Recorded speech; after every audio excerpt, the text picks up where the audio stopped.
जी का संदेश है कि मणिपुर से उनका कोई लेना देना नहीं।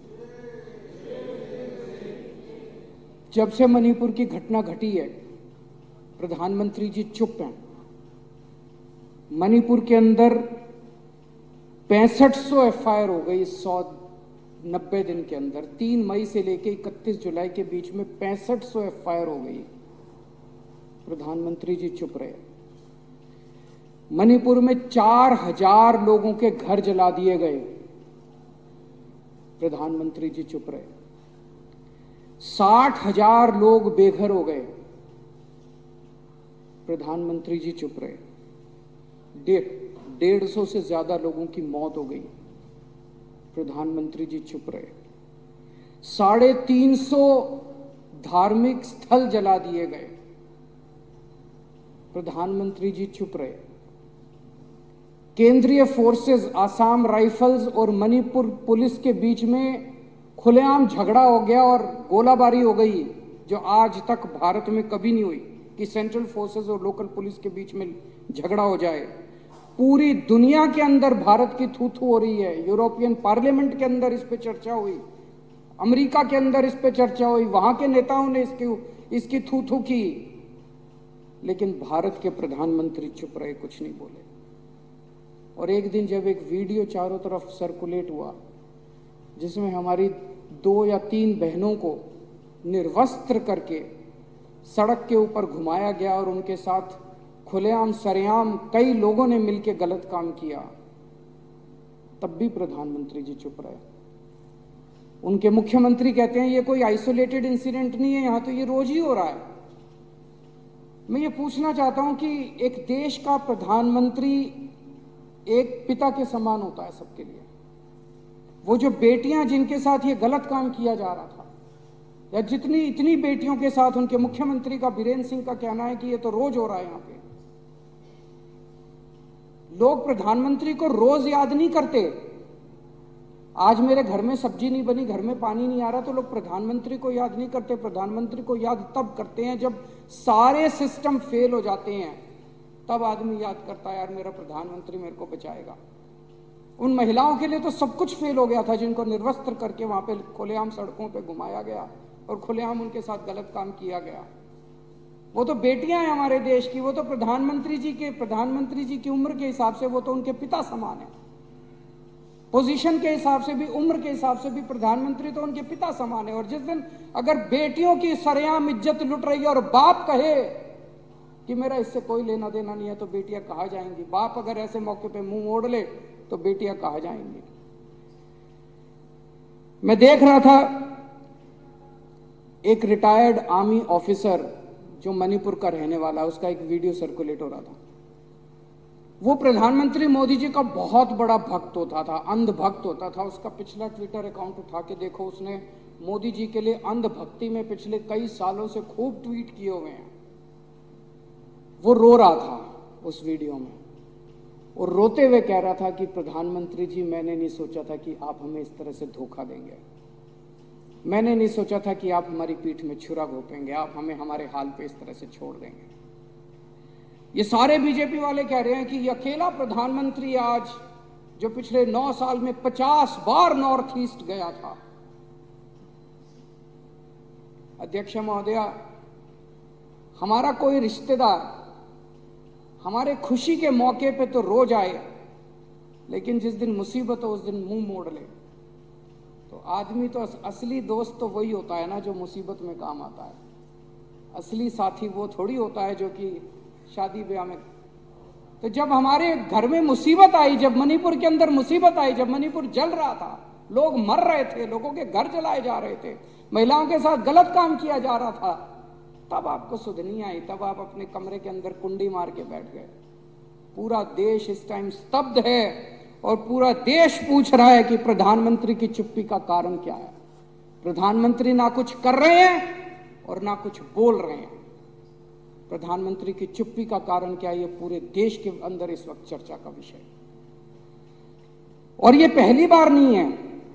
पिछले 9 साल के अंदर जब जब इस देश के ऊपर आपदा आई, जब जब इस देश के अंदर कोई आपदा आई, ये प्रधानमंत्री चुप हो गए। अपने कमरे में जाके अंदर कुंडी मार के बैठ गए।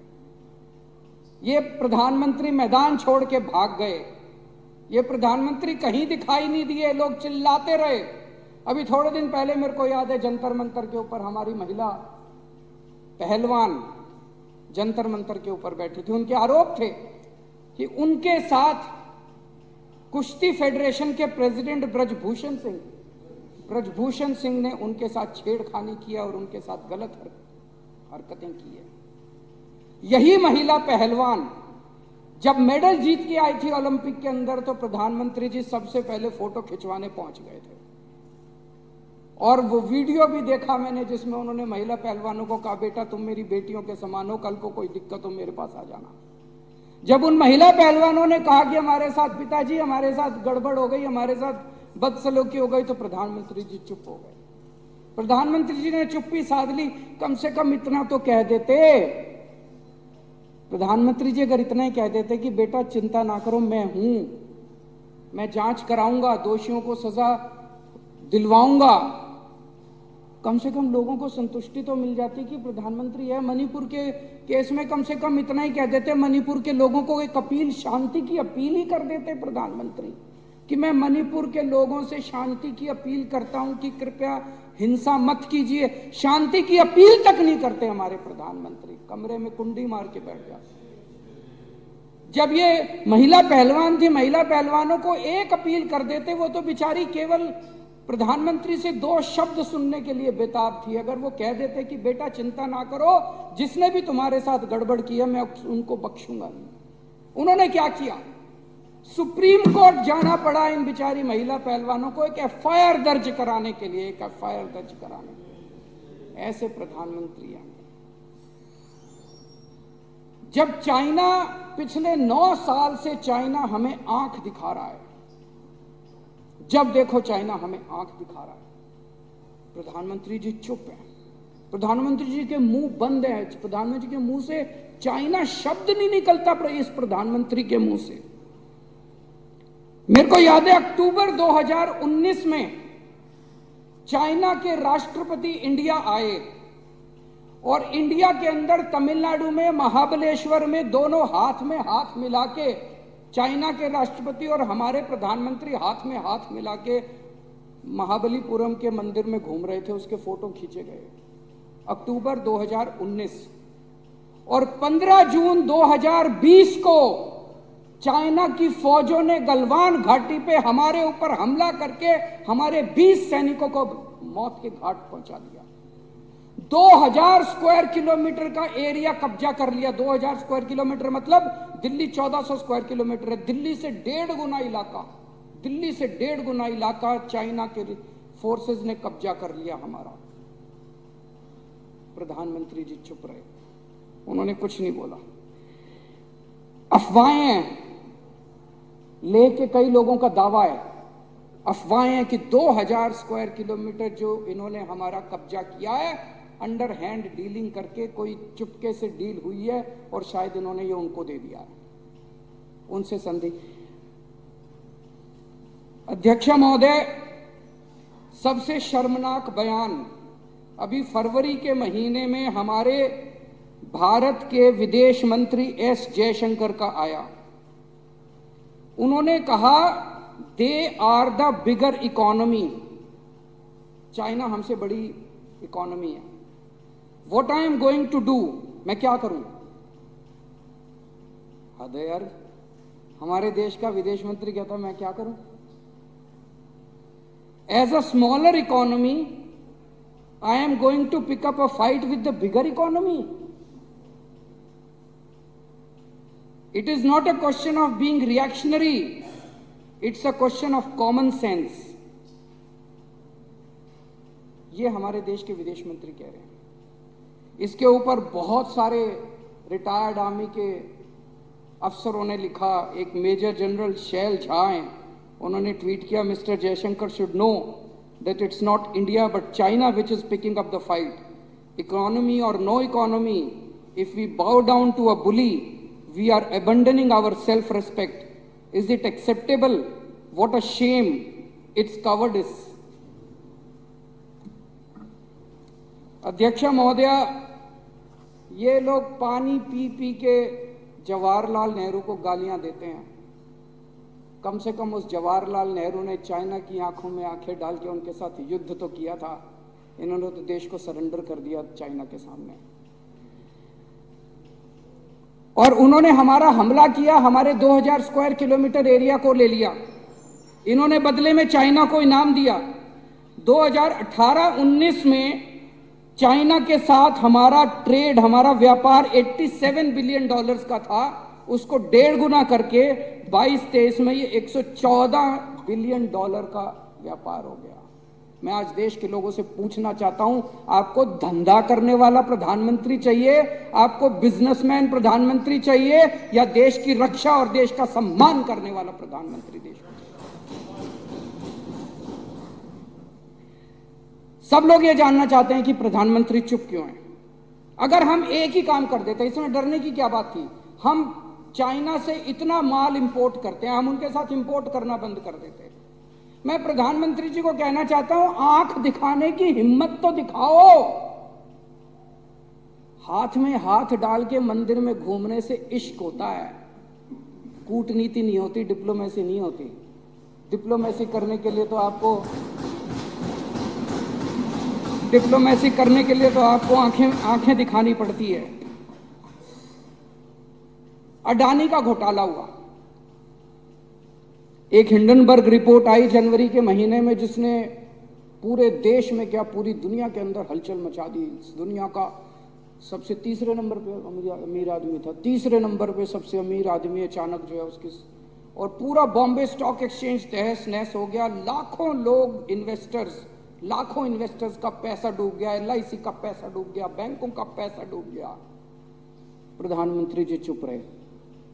अरे एक बार बाहर आके इतना ही कह देते, मैं जांच कराऊंगा, दोषियों को सजा दूंगा, ये तो कह देते। एक ट्वीट ही कर देते कि मैं दोषियों को सजा दूंगा, जांच कराऊंगा, जिन लोगों ने देश का पैसा लूटा, जिन लोगों ने फ्रॉड किया, उनको मैं बख्शूं, इतना ही कह देते। प्रधानमंत्री जी चुप रहे। तो अब लोगों को लगने लगा, यार अडानी का पैसा तो सारा मोदी का पैसा है। मोदी चुप क्यों है? मोदी बोलता क्यों नहीं है? मोदी बचा क्यों रहा है उसको? तो लोगों को लगने लगा, यार ये सारा पैसा जो है ये मोदी का पैसा है। जनता जानना चाहती है असलियत क्या है। अगर प्रधानमंत्री चुप हो जाएगा और कुछ बोलेगा नहीं तो अफवाहों का बाजार गर्म होता है। चारों तरफ अफवाहें फैलती हैं, और देश के लिए अच्छी बात नहीं है अगर चारों तरफ अफवाहें फैले इस तरह से। इनके समय में पिछले 9 साल में 13 लाख करोड़ रुपए के बैंकों के कर्जे कुछ चंद अमीर लोगों के माफ कर दिए गए। इन्होंने नीरव मोदी को भगा दिया, इन्होंने मेहुल चोकसी को भगा दिया, ललित मोदी को भगा दिया, विजय माल्या को भगा दिया। वो क्या कहते हैं, जो क्या नोटिस होता है जो बाहर जाने से रोकने के, नहीं, वो मनीष के खिलाफ करा इन्होंने, लुकआउट नोटिस, नहीं लुकआउट भी नहीं होता, कुछ नोटिस होता है। भाई तुमने मनीष के खिलाफ वो नोटिस कर दिया, यार थोड़ा नीरव मोदी के खिलाफ भी वो नोटिस कर देते। वो यूं ही भाग गया वो एयरपोर्ट से बैठ के, वो कोई वेश बदल के तो गया नहीं। नीरव मोदी भाग गया, मेहुल चोकसी भाग गया, विजय माल्या भाग गया, ये यूं ही भाग गए, भगाए गए। देश जानना चाहता है प्रधानमंत्री जी आपका इनसे क्या रिश्ता है, क्या डील है आपकी इनसे? ऐसे ही थोड़ी भाग गए सारे के सारे। अभी RBI की रिपोर्ट आई है, 16,000 विलफुल डिफॉल्टर। विलफुल डिफॉल्टर का मतलब होता है जिनके पास पैसे हैं, जानबूझ के नहीं दे रहे। एक तो है भाई कोई बैंकक्रप्ट हो गया, उसके पास पैसे ही नहीं है, धंधा चौपट हो गया। एक है विलफुल डिफॉल्टर। विलफुल डिफॉल्टर वो होते हैं जिनके पास पैसे हैं, नीयत नहीं है, वो दे नहीं रहे। RBI कह रही है 16,000 विलफुल डिफॉल्टर है जो नहीं दे रहे। तो क्यों नहीं दे रहे? उनको जेल में नहीं डालते, उन पे ईडी नहीं करते, उन पे CBI नहीं करते। तो प्रधानमंत्री से पूछना तो चाहते हैं लोग कि भैया आपका क्या है, उनके साथ क्या डील हो रही है? ये जनता पूछना तो चाहती है, ये क्या अंदर खाने चल क्या रहा है? ये 16,000 विलफुल डिफॉल्टर। हमारे प्रधानमंत्री जी चुप क्यों हैं? बोले तो सही, कुछ तो बोलो प्रधानमंत्री जी। आपके केंद्रीय मंत्री के, जब किसान आंदोलन चल रहा था, केंद्रीय मंत्री के बेटे ने किसानों के ऊपर लखीमपुर खेरी में जीप चढ़ा दी, वीडियो है सबके सामने, उसका सबूत है सबके सामने। प्रधानमंत्री जी चुप रहे। हमारे किसान भी प्रधानमंत्री जी के लिए कोई मायने नहीं रखते, सरेआम जीप उनको कुचल दिया, प्रधानमंत्री जी चुप रहे। 14 सितंबर 2020 को हाथरस में एक दलित बेटी के साथ, 19 साल की दलित बेटी के साथ 4 लड़कों ने गैंगरेप किया, प्रधानमंत्री जी चुप रहे, कुछ नहीं बोले। और अभी हरियाणा के अंदर पहले नूह में और उसके बाद सोना में और फिर गुड़गांव के अंदर सरेआम 2 समुदायों के बीच में हिंसा हुई, पूरे दुनिया के अंदर छूत हुई, प्रधानमंत्री जी चुप रहे। अभी थोड़े दिन पहले एक भाषण दिया प्रधानमंत्री जी ने, फलाने उन्होंने 2-3 नेताओं का नाम लिया, फलाने नेताओं ने 17,000 करोड़ रुपए का घोटाला कर दिया। 3 दिन बाद प्रधानमंत्री जी उनको अपनी पार्टी में शामिल कर दिया। तो जनता जानना चाहती है जी 3 दिन के अंदर उस घोटाले का क्या हुआ। प्रधानमंत्री जी चुप रहे। अभी किसी ने सीएजी की रिपोर्ट आई है कि 18 करोड़ रुपए प्रति किलोमीटर की सड़क को 250 करोड़ रुपए प्रति किलोमीटर की सड़क पे बना दिया, प्रधानमंत्री जी चुप रहे। तो अब देश के अंदर चारों तरफ चर्चा हो रही है, क्या मोदी जी एक कमजोर, अहंकारी और भ्रष्ट प्रधानमंत्री हैं। आज ये सदन प्रधानमंत्री जी से अपील करना चाहता है कि बाकी बातें बाद में हो जाएंगी, मणिपुर को संभाल लीजिए, कुछ तो कहिए, कुछ तो करिए।